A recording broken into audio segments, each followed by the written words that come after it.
people who succeed in any situation have a pattern of what they do to succeed. And it doesn't matter whether that person is succeeding in a business context or in a relationship context. It doesn't matter what the environment is. The fundamental lessons or laws for succeeding are very, very basic. So if we're looking for the ultimate success formula, the very first thing we'd have is you'd have to know what you want, which we call know your outcome. If you're going to succeed at anything, it's hard to succeed, hard to hit a target when you don't know what it is. And as simplistic as this sounds, do most people really know what they want? What do you think, yes or no? At least not consciously they don't, right? And so it's going to be very, very difficult to achieve what you want when you haven't defined it. But this is going to become a question we're going to want you to ask yourself a lot. What is my outcome in this situation? I even have a time management system that I developed. It's really a life management system, which we call OPA, because the first O stands for what's my outcome. Because you can come up with a question like, what should I do? And you're going to end up with a long list. But as you do all these things, what will happen is you can cross everything off your list and still be unfulfilled and not really achieve anything that matters. So you'll say, what's my outcome first? Then you begin to decide what you need to do to get the outcome. So in this case, we want to say, what's your outcome? You want to make it a habit to ask this question a lot. You're in the middle of a conversation. Stop yourself if it seems to be going nowhere and say, what's my outcome here? Do I want to connect? Do I want to influence this person? Do I want to learn something? What's your outcome? For example, how many of you have ever been caught up in an argument and you even forgot what you're arguing for, but you knew you had to win? How many been there? Say aye. Okay, if in the middle of that argument you were to ask yourself the question, what's my outcome here? I guarantee you your brain would say, well, my outcome is not to fight, my outcome is to resolve this. And as you get clear on what your real target is, your behavior will change automatically. So very, very few people know what they want. And the more clear you can get about what you want, the more you can really achieve. So right underneath this is the subset of number one, still number one, just like clarity is power. Clarity is power. The more clear you can become about what it is you really want, the more power you're going to have. Because your brain is like a servo mechanism in a bomb, as an example. When they send a missile out, it has a servo mechanism. It knows what the target is, and when the target moves, it follows it. Well, your brain is very similar. When you decide exactly what it is you want, you start picking up information that you never would have picked up before consciously. For example, have you ever bought a particular car or maybe a certain outfit, and then all of a sudden you see that car or outfit everywhere? How many of you have had that experience? Say aye. Well, was that car or outfit already around you all the time? Yeah, but you didn't notice it because there's a portion of your brain that is responsible for one thing, and that is screening out 99% of what you see, hear, and feel in life. Because if you were to notice everything that's going on in this room right now, you go stark raving mad. But most of you don't. You pay attention to a small number of things. If you could right now notice what? Millions of things. You could notice my voice. You could listen to what I'm saying. You could notice what's going on in the background, the screens. You could hear the air conditioning. You could smell your neighbor off to all that jumping up and down and notice that. Right? You could feel maybe a little sweat trickling across your chest or whatever was going on after all that jumping up and down. You could feel the blood maybe vibrating or circulating through your left eardrum. But you don't think about those things until maybe I mention them or something triggers it. So this part of our brain that's responsible for deleting most of our thoughts and most of the things that are going on around us, that part of our brain, when it knows what you want, it makes you notice those things. You suddenly see that car because it's important. It's called the reticular activating system. You don't have to write all that down. For short, it's called RAS. The reticular activating system tells your brain what to pay attention to. So when you say, this is what I really want, now anything that relates to that you wouldn't have noticed before will start popping up into your focus. And a lot of times people say, it's amazing. I decided this, and it was kind of synchronicity. These things started popping up. Well, these things were probably around you before, but you never noticed them because you hadn't decided your outcome. Now, when you know your outcome, you're ahead of 95% of the population. But that's not enough. The second thing you got to know is a lot of times you know your outcome, but you lose your drive. You want something, but you forget the most important thing, which is know why you want it. Know why you want it. You got to know the purpose. In our OPA training system, when people are managing their lives, we have them ask, what's my outcome? And then why do I want this? Because any person successful, really successful, knows exactly what they want and they know why. The reason you got to know why is, remember I said yesterday, reasons come first, answers come second. If you get enough reasons, you can get a big enough why, you can figure out how to do about anything. But you got to have purpose, because purpose provides drive. Now, if you know what you want and you know why, you're light years ahead of most of the population, but you got to go to the step that most people seem to avoid, and that is you got to take massive what? That's right, and a key word there is massive. Massive action can be a cure-all when you know what you're after and you know why you want it. Because when you know what you're after, when you take action, you won't just be expending energy. You'll be moving yourself in a direction towards something you really, really want. And by the way, last night we called taking massive action personal what? Power, which means the ability to take action. And what stops people from taking action? Primarily what? Fear. And the way you get over that fear is, what do you think is the number one fear most people have? Failure. And the reason is they feel if they fail, they won't be loved. They'll be rejected. They'll be hurt. They'll be judged. So what they really are afraid of is losing love. And they think that this rejection, or I should say this failure, will lead to that rejection or loss of love. The truth of the matter is you can't fail unless you don't try. If you try something that doesn't work, you just learn from it, and that'll make you better the next time you go about it. Now, if you know your outcome, know why you want it, and take massive action, you're now in the most small percentile of people on the planet. So what's the next step, though? Well, you can take a lot of action and get caught up in a pattern. Like become so determined that you became like tunnel vision, like, I know this is going to work. And so you keep running east looking for a sunset with total certainty and a lot of belief, high standards, still doesn't work. So what you have to be able to do to succeed so you don't get caught up in some old pattern is you got to know what you're getting. Know what you are, know what you're getting. The word we use for this, as for short, is we call it sensory acuity. Sensory acuity is the idea that you want to become acutely sensitive to whether what you're doing is working or not. You don't want to just say, okay, I know what I want, I know why I want it, and I'm just going to make it happen. This is how I'm going to do it. And you keep hammering it and hammering it and hammering it, doing something that doesn't work. And people do this all the time, right? Do the same thing over and over again, expecting a different result. That's called insanity. You can't do the same thing again and again, expect a different result when you can see it doesn't get the result. But we get caught up in our patterns. So we want to get really sensitized, acutely sensitized, sensory acuity, to whether what we're doing is working or not. And by the way, sensory acuity is really the measure of a person's intelligence. What I mean by that is, how do we measure intelligence? Intelligence is a measure of the number and quality of distinctions you have in a given situation. Like, for example, if you talk to Eskimos, that's actually not the politically correct term anymore, I guess it's Inouye.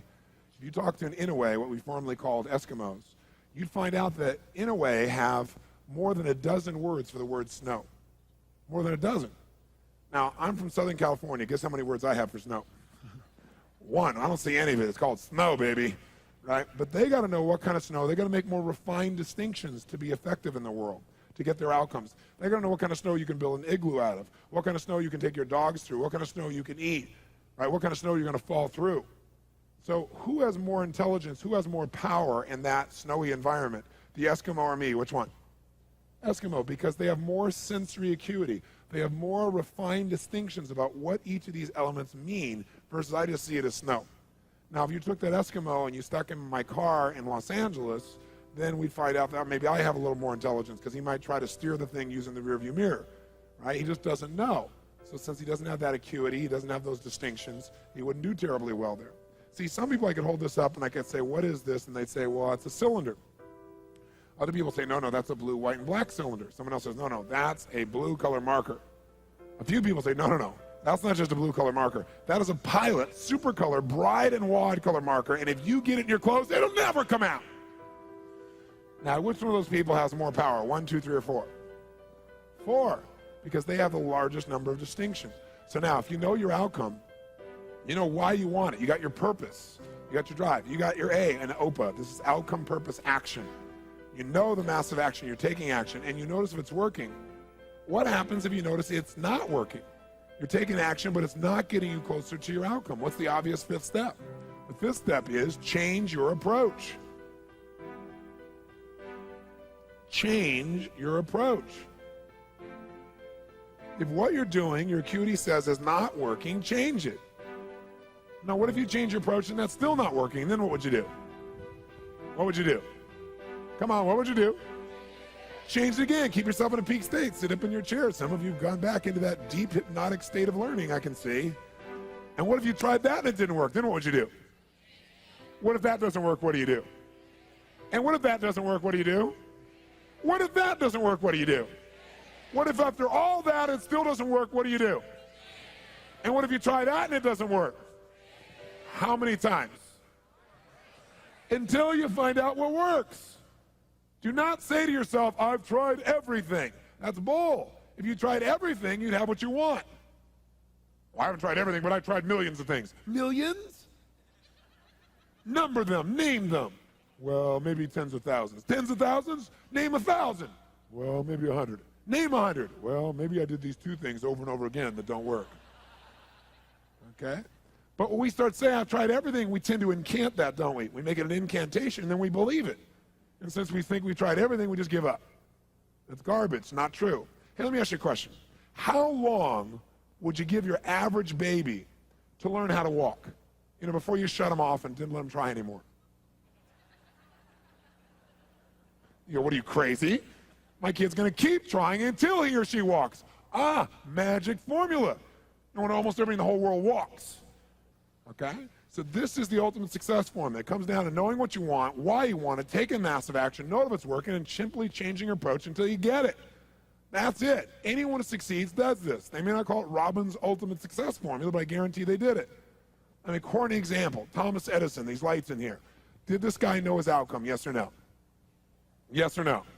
He was absolutely clear. Without knowing the outcome, he couldn't have built that in a million years. It didn't exist before. He had to decide he wanted to create this result without the use of candles. Did he know why he wanted to do it? You bet. You read his writings, this man had a sense of incredible purpose and drive. Did he take massive action, yes or no? Oh, yes. Tens of thousands of experiments. Did he notice when it wasn't working and learn from it, yes or no? Did he keep changing his approach? That's why right now in this room we don't smell candlelight, right? Now, if you know the old story of him, it's written about him in his early days. He says he's got his best friend with him. He's doing this experiment, and as he's doing it, he creates a small explosion, which shakes the room, scares both of them very, very severely. And then at the end of that, he gets up, and his friend is totally shaken, freaked out. He pulls out his journal, and he starts writing. And his buddy says to him, what's the matter with you, insane? You almost killed us. So you're going to wait till you have 10,000 failures before you give this stupid idea up? And Edison's response to him was, I didn't have a failure there. He goes, that's your 9,999th failure. He said, no, it's not. He said, I discovered the 9,999th way not to invent the electric light bulb. But I did discover how to create a small explosion, which may be useful in the future somewhere else. Interesting, right? Because he understood what this process was. Hey, did Bruce Springsteen use this? Do you think he just went out and used his gravelly voice and said, hey, baby, born to USA, and everybody went, yeah, you're it, man? Is that what happened? No. What really happened, if you know his story, was that all the agents and people who went to try and book with said, just play the guitar and keep your mouth shut. Your voice is gross sounding. It's gravelly. It's irritating. No one is going to like the stuff. Keep your mouth shut and play the guitar. But he knew what he wanted. He had all the drive you can imagine. He knew why he wanted. Took massive action. Kept changing his approach until he got what he wanted. How about Sly Stallone, Sylvester Stallone, Rocky? Rocky's story is this even, right? But Sly's is too. Sly's a good friend of mine. And when I first met him years ago, he's listening to my tapes and stuff, and he invited me over for dinner. We started talking. And I said, you know, I've heard your story from other people, but I really love to hear it from the horse's mouth. I don't know how much is mythology, you know, urban myth, and how much is true. So he told me his whole story. He said the essence of it, though, was he said he knew his whole life what he wanted to do since he was very, very young. He wanted to be in the movie business, period. I mean, not just TV, movies. And he said why was, for him, it was a chance to have people not only escape, but to inspire people. And by the way, that drive is what made most of his movies, inspire people to what they're capable of, to overcome unbelievable obstacles, because in his own life he felt like he did that. When he was born, he was pulled out by the forceps. That's why he looked the way he did. That's why he talked the way he did. And he said, so I really want to do that. And he said, I knew why I wanted to do it, and I wasn't willing to settle for anything else. And he said, what happened was I went out to try and get jobs, and it's not like I went, hey, Adrian. They went, you're a star. It didn't work out real well. They looked at me and said, hey, you're stupid looking. Do something else. You know, what is it talking like this?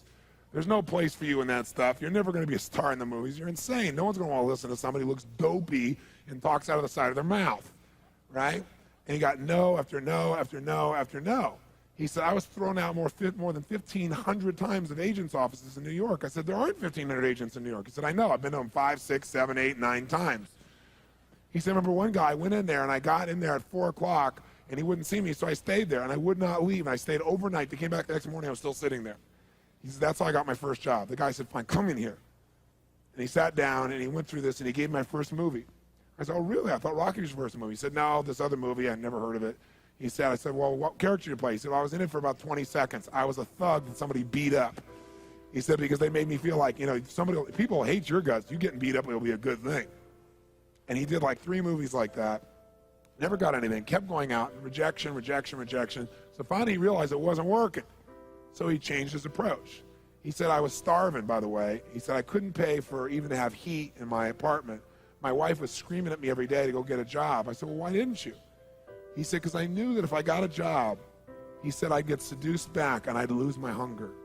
He said, I knew that the only way I could do this is if it was the only choice, if I burned all other bridges. Because if I did a normal job, pretty soon I'd be caught up in that rhythm and that stuff, and I'd feel okay about my life, and I feel like my dream would just gradually disappear. He said, I wanted to keep that hunger. That hunger was the only thing I thought was my advantage. He said, my wife didn't understand that at all. He said, we'd have these vicious fights, and he said it was freezing. So I was broke, we had no money, and he said, so I finally went to the public library one day because it was warm. He said, I didn't want to read anything. So I went in, New York Public Library. He said, I was hanging out there, and I sat down in this chair, and somebody left a book there. And he said, I looked down at this book, and it were the poems of Edgar Allan, stories of Edgar Allan Poe. And he said, so I started reading it, and he said, I got totally into Edgar Allan Poe. And he said, I know everything about it. He goes on for another 20 minutes telling me about Edgar Allan Poe. He knows everything, how he died, what it was about, what really happened. And I said, well, what did Poe do for you? He said, Poe got me out of myself. He got me to think about how I could touch other people and not worry about myself so much. And he said, it made me decide to become a writer. I said, just imagine Rocky the writer, right? And he said, so I tried to write a bunch of screenplays, nothing worked. I was totally broke. He said, I didn't even have 50 bucks. And he said, and finally, he said, I sold a script. It was called Paradise Alley. He said, it's a movie I made many years later, but I sold it. And he said, I sold it for 100 bucks. He said, but 100 bucks was a ton of money, man. I was so thrilled. I thought, I'm on my way. But it never led to anything. And he said, so finally, he said, I kept going and going and going. He said, finally, we were so broke. He said, I hawked my wife's jewelry.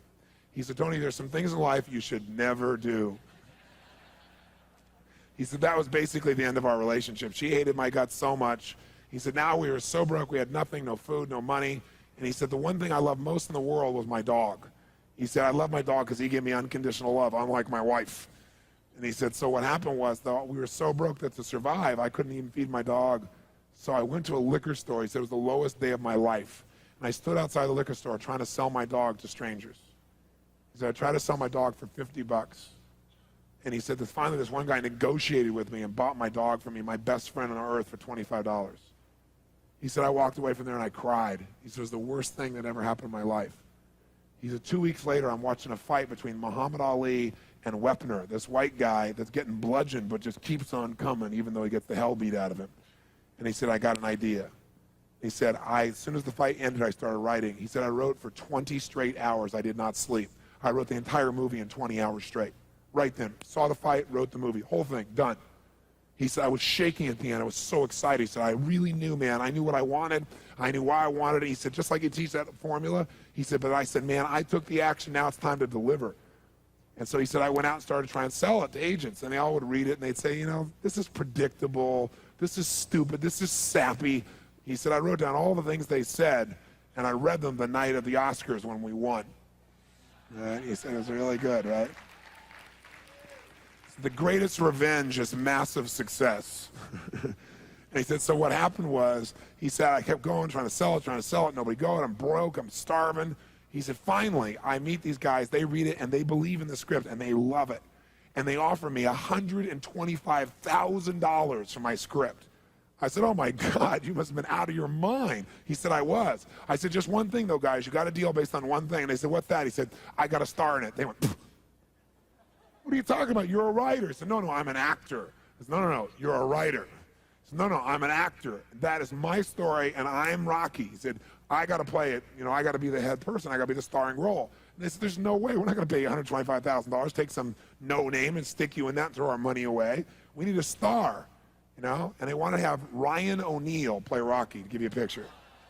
Can you imagine? That's who they'd picked, right? And so he said, no way, Ryan O'Neal isn't Rocky, I'm Rocky. Went through this whole thing, right?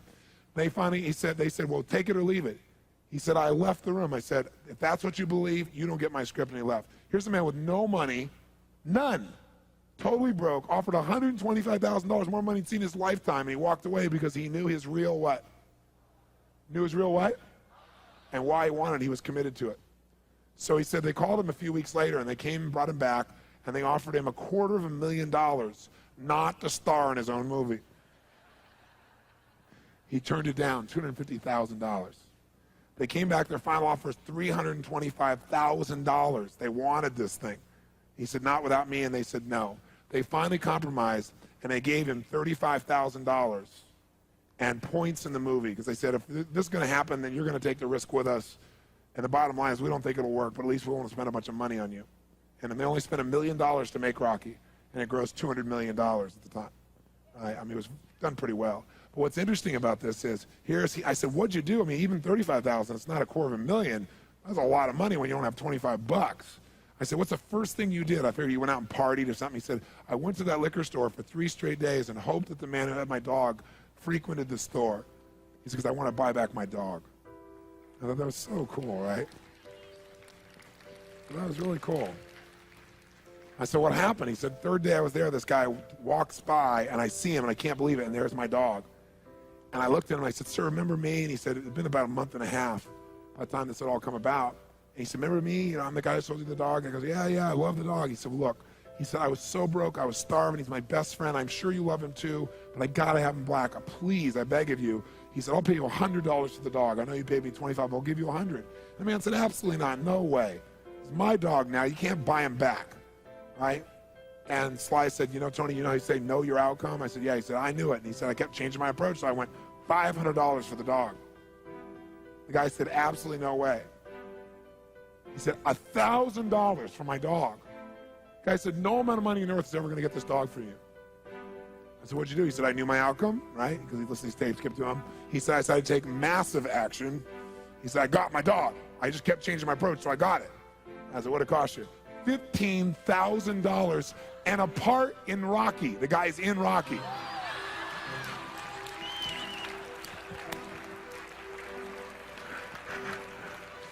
You know that dog in Rocky, Butt Kiss? That's Sly's real dog, right? That's the dog. He bought him back. So he put his dog in the movie, and he put the guy in the movie and paid $15,000 while he had $35,000. Isn't that pretty cool? Pretty awesome.